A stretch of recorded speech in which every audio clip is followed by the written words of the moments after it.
Alright, today we're going to go over how to plant a tomato plant. So we've got our transplant right here. First thing we're going to do is take it out. We've already got our hole dug. It's dug about 2-3 times as deep as a root ball here. And we're going to plant it as deep as we can. And we'll pull off these small little branches here.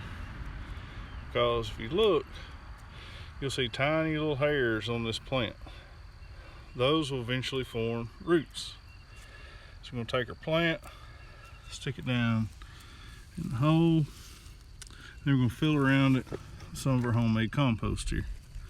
You may be looking at it and think, man, that's all the way broke down. Truth of the matter is if you wait till it's 100% broke down, you'll wait forever, and after it's put in the ground, it'll continue to break down.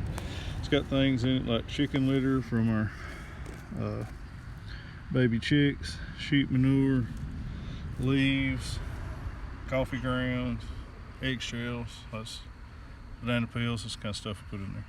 So now we got our compost in there, we're going to put some water in. Transplanting a plant is a stressful event, so you want to make sure it has plenty of water and give it the best chance to survive. Now we've done that, we're going to fill in around it with the dirt that we dug out of the hole. So fill in, support the plant, voila, you've transplanted a tomato plant.